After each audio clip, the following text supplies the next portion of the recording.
defensive team, every defensive opponent is designed to stop, a Durant or Irvin or Harden. And what these players have been able to do over a period of years is be able to outwit the defense every single time. Just as when Candace goes into a game or I went into a game, you knew that you were playing against a defensive scheme that was designed to stop you.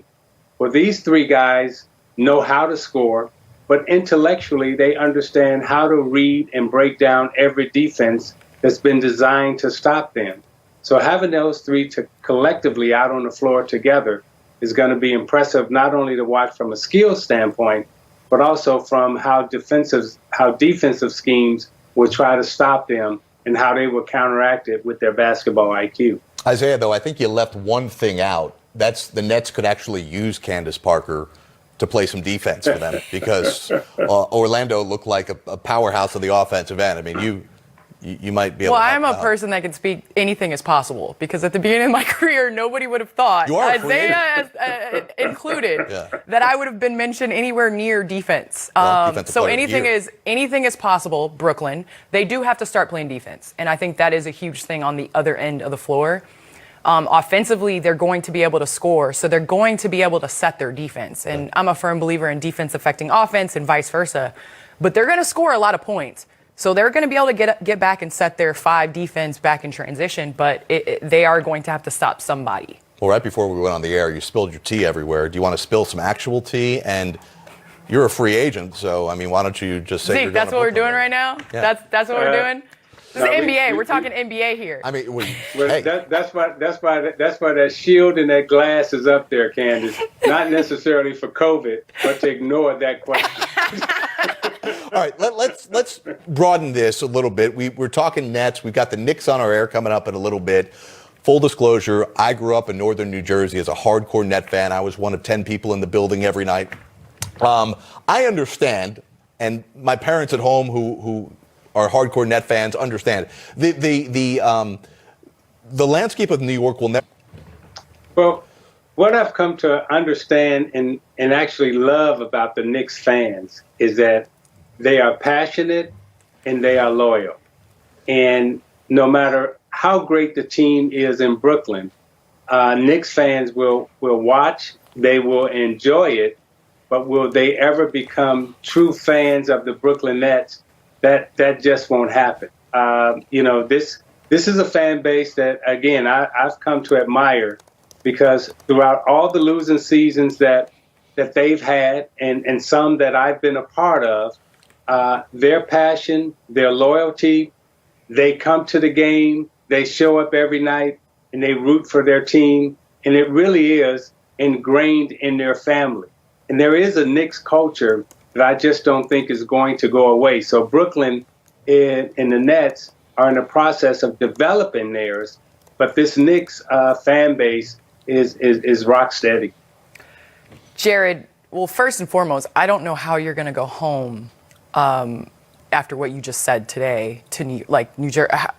How do you go back to the East Coast? But anyway, that's beyond. I'm still on the East Coast. But I'm saying, how are you going to go back there? After what you just said, listen, it's true. It's all facts. I'm spitting facts here. That's good. It's about truth now. I get it. But at the same time, I like to make the metaphor. Dallas Cowboys haven't won. I'm a Bears fan, so I can say this. It's heartbreak city being a Bears fan. But Dallas Cowboys are still America's team, and they have not won a Super Bowl. Are they, though? I see a lot of Dallas Cowboy hats in the airport in Atlanta. Yeah. Maybe it's just because, there's not a lot of Falcons fans in Atlanta. But I use this example of, I don't think it'll ever be New Jersey Nets town, but I like being the Grinch. Right. I like spoiling things, and I think KD, Kyrie, and... So we mentioned that triple-double in the short list of having a triple-double in a team debut. Also not listed there, Russell Westbrook this season with the Washington Wizards. But GA, 14 assists, most ever in Nets history in a debut. Just as a facilitator, show us how he was so special in his first game in Brooklyn. That's the beauty of James Harden. We think so much about his ability to score the basketball, but he's equally adept as a facilitator. I think he's one of the 5 best passers in the game. He is so incredible in the pick and roll. Sometimes that gets lost. Very similar to what we saw with Anthony Davis. There was so much about maligning him for not wanting to be in New Orleans that we forgot about the brilliance of the ability. And I think that's the same with James Harden. I think this is a perfect situation. Now, I will say this. They are atrocious defensively. As a team, that's an area that's got to be a major concern for them because this was a night when they were on. There are going to be nights, even for great players, where you don't shoot it as well, and you're going to have to be able to defend. And to go up against an undermanned Orlando team and give up 115 points, that's probably not the best recipe for long-term success for this Nets basketball team.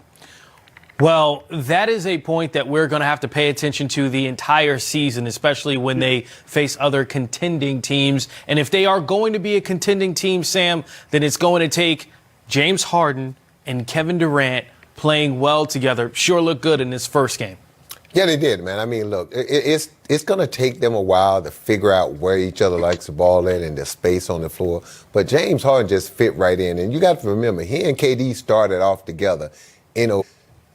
GA said it, the defense. They're going to have to figure out how to play defense because that team in the Western Conference, the Los Angeles Lakers, we know when they put their mind to it, they're the best defensive team in the league. So the Nets, as great as it was for an opening debut for James Harden, they're going to have to figure out as time go on how to improve their defense. You know, one key point you said, Sam, as time goes on, and GA, we all expect Kyrie Irving to be back into the mix.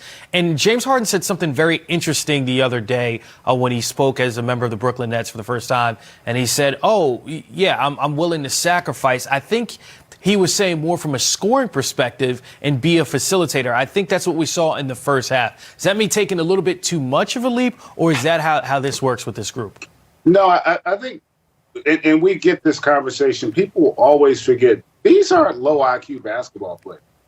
These guys have tremendously high basketball IQ. They said the same thing about James Harden when Chris Paul went there. Two ball-dominant players that can't play together. They won 65 games, and probably but for a hamstring injury to Chris Paul, they would have made it to the finals that year.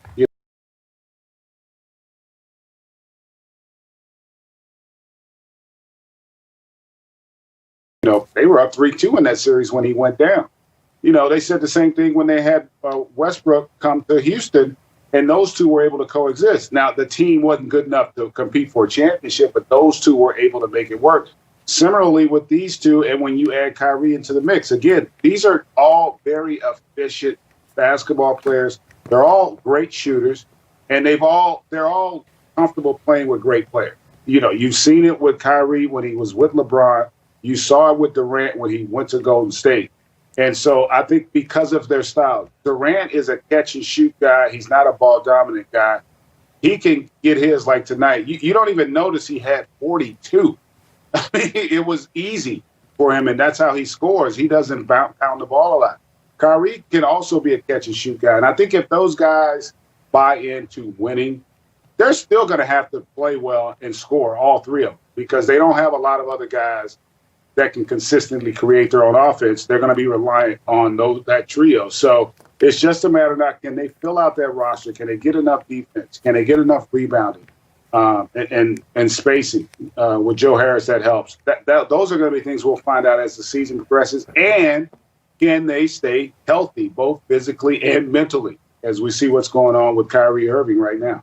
Yeah, Kevin Durant has been playing a lot of minutes for the Brooklyn Nets, coming back from that Achilles injury, and that's something that we should always monitor when a player's coming back from an injury like that.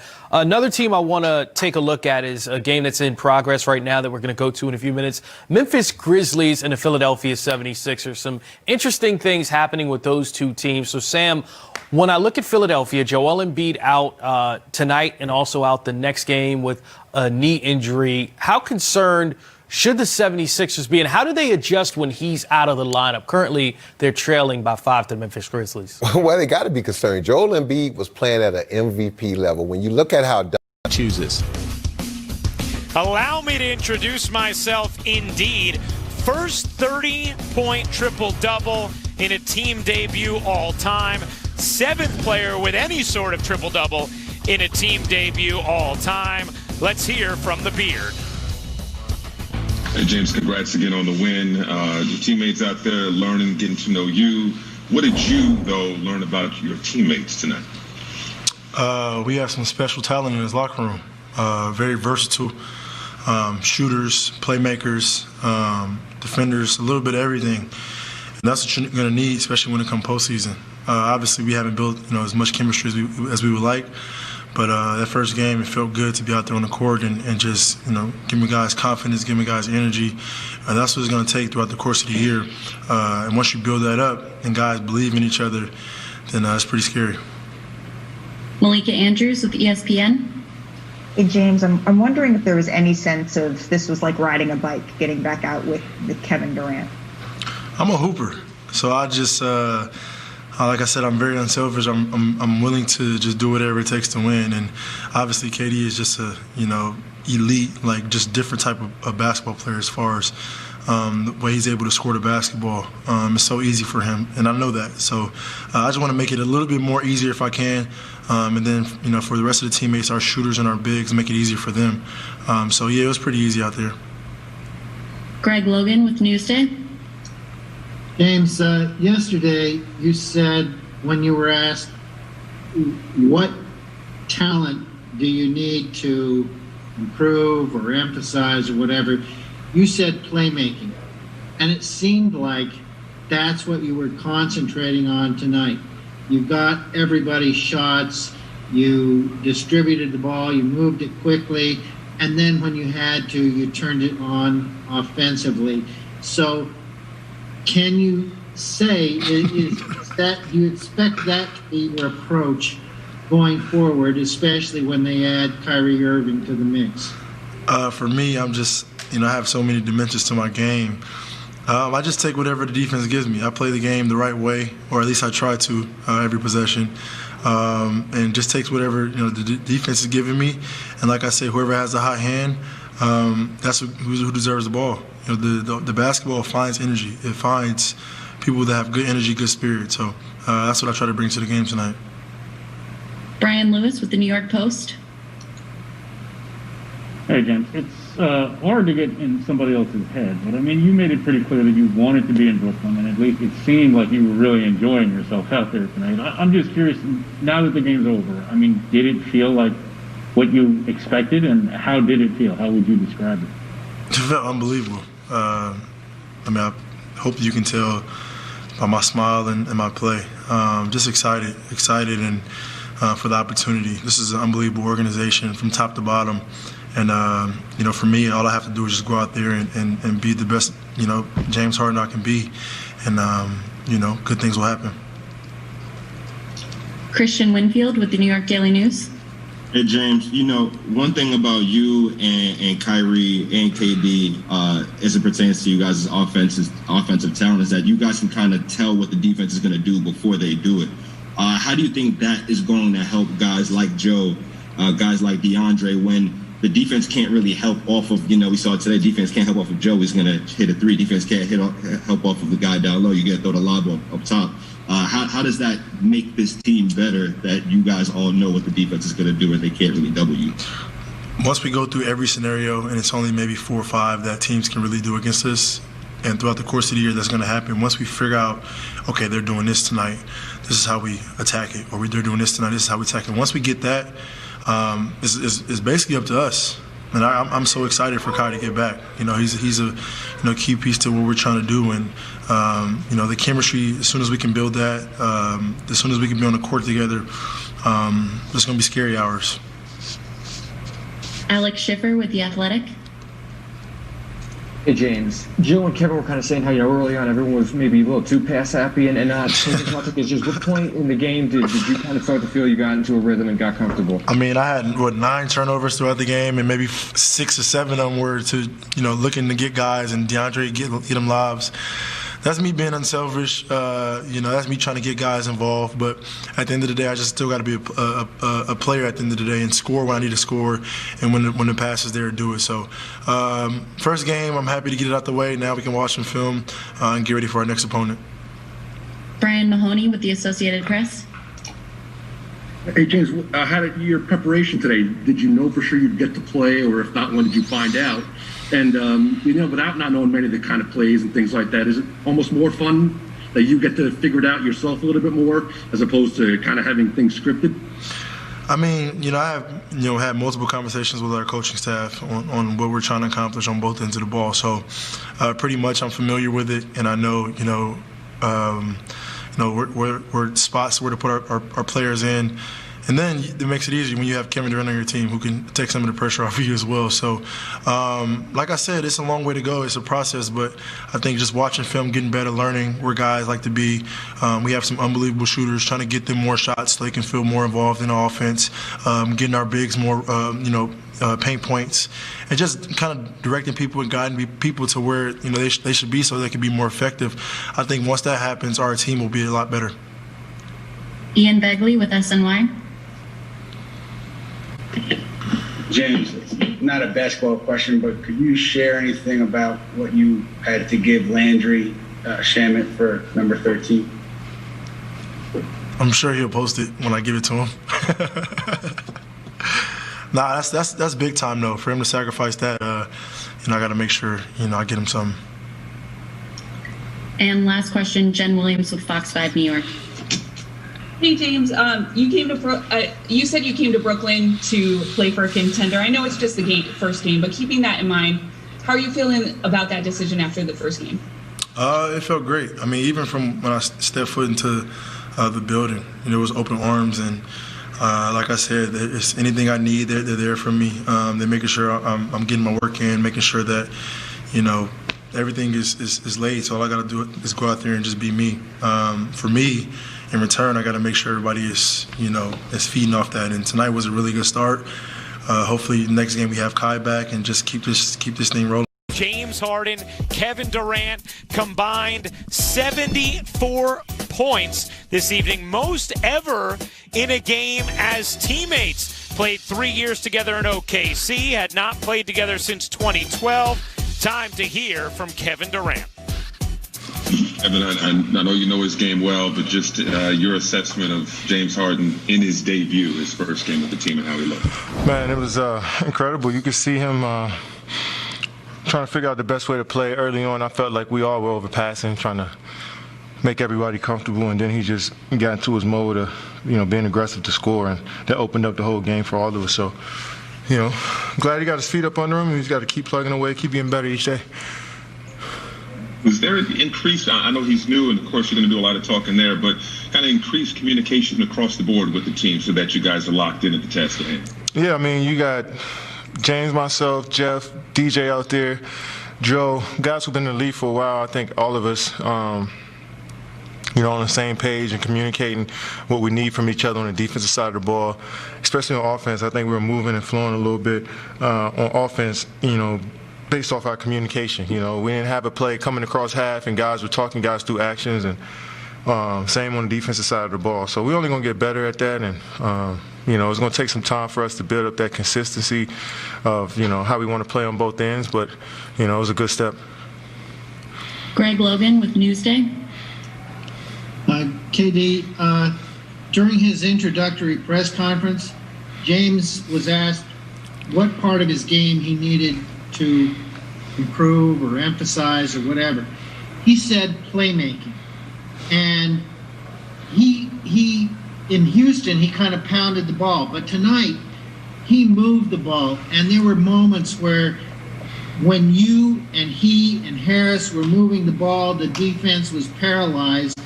What do you think this kind of debut does for him? What message does it send in terms of sacrifice and how he's willing to play and yet be able to still step up and score? Yeah, I mean, James, he played the same way he always played, to be honest. I mean, he played the same way he was playing in Houston, handling the basketball, being a pass-first guard, trying to get his guys good looks. He played the same way. And, Coach put him at the point. I think that's his natural position, to be honest, his point and, off guard, combo guard. And, for him to come out and get 14 assists, 12 rebounds for us at the point guard was key. Brian Lewis with the New York Post. Stephen, you and James have, 7 scoring titles between you, and Kai probably hit the most iconic shot in the last 10 years. I mean, when you have three guys that are so accustomed to leading teams, getting late buckets, big shots, what's the biggest key to making sure that all three of you can be as good or as dominant as you're accustomed to being, but still keep the main thing? Well, understand there's more than just us three on this basketball team. You know, we gonna need Joe Harris to continue to knock down shots, TLC. We'll need DeAndre to roll to the rim hard, and our bigs to come in and help set screens and rebound. And so I think it's a group effort, and that's going to open up the floor for all of us. And it's having high IQ guys who are unselfish, who want to make the extra passes. We'll see how it plays out. Each game is different. I think we want to approach each game with that attitude of just all of us being who we are and being aggressive, but being on one string, and we'll see how it goes. Alex Schiffer with The Athletic. Hey, Kevin, obviously you and James have kept in touch and worked out together over the years, but it's been a while since you two were in an official NBA game together. Does the rapport you two have with each other kind of translate pretty quickly, given your ties, or did it take a couple of sessions for that to really get into full swing? No, I mean, like I said, having veteran guys and being in the league for so long, you didn't worked on so many different schemes and offensive actions. You kind of know how to play the game. And, it's not just me and James. Jeff's the same way. DJ's the same way. Kyrie's the same way. Guys that have been in the league for almost 10-plus years where, we could just sometimes we don't even have to speak to know what we're thinking. And, guys are, just understand each other. And we've been studying each other for so long, scouting each other for so long. So that IQ is just there. It's only going to get better. Malika Andrews with ESPN. Hey, Kevin, you had 42 tonight. At what point did you feel like, yeah, all right, I've got this. I've found my rhythm here after getting off to a little bit of an up and down start really early on? Yeah, I mean, missing shots I felt like I got to my spots. I think it was a matter of time before I started to knock them down. And I got some great screens tonight from DJ and the bigs, and James set me up nice, and my teammates set me up nice. But I just felt comfortable, and I'm getting better, getting more comfortable each game, and hopefully it continues. Christian Winfield with the New York Daily News. Hey, Kevin, obviously you and James and Kyrie can score, but another part of you guys' games is that you guys are high IQ, and you kind of can tell what a defense is going to do before they do it. How do you think that is going to help guys like Joe, guys like DeAndre out there when the defense really can't afford the double because either it's going to be a lob or Joe's going to be open for a three? Yeah, I can't wait till we have our full team together and seeing where we can create shots for shooters, seeing how we can get our bigs some easy points in the paint. But it's going to be tough for anybody to double us, especially out at the three-point line. And teams may trap us in the pick and roll, but we got guys that can make good plays on that back end. And, but you're gonna get your best shot from everybody. Like tonight, these guys felt like they didn't miss a shot in the second half. So we're gonna get the best shot from everybody. But it's about us every single night, and how we can continue to just keep putting out good energy on both ends of the floor. Jen Williams with Fox 5 New York. Hey, Kevin, did you get a chance to talk with James after the game, and what was that conversation like? No, it was just good win, good game. Let's get back to practice tomorrow and see how we can get better and learn from tonight. We had 15 turnovers between us too, and that's terrible. And we had 19 as a team, so that says our teammates kept the ball in their hands. We got to be better. So, I probably should go talk to him about that right now. And last question, Brian Mahoney with the Associated Press. Hey, Kevin, it's 10 games for you now. Your average is up over 30 points. I know you said you didn't have any expectations for how this would go, but as you evaluate it now, how do you explain being this good this fast after that kind of layoff you had? Well, I got a long ways to go, and I got a good staff, teammates, training staff that put me in position every day to go out there and be the best that I can be. So it's 10 games in. We got 62 more. That's a long season ahead. Well, we got more than that. I missed a few games. We had 13 games, 14 games. So we got a long season ahead of us, and I just want to keep putting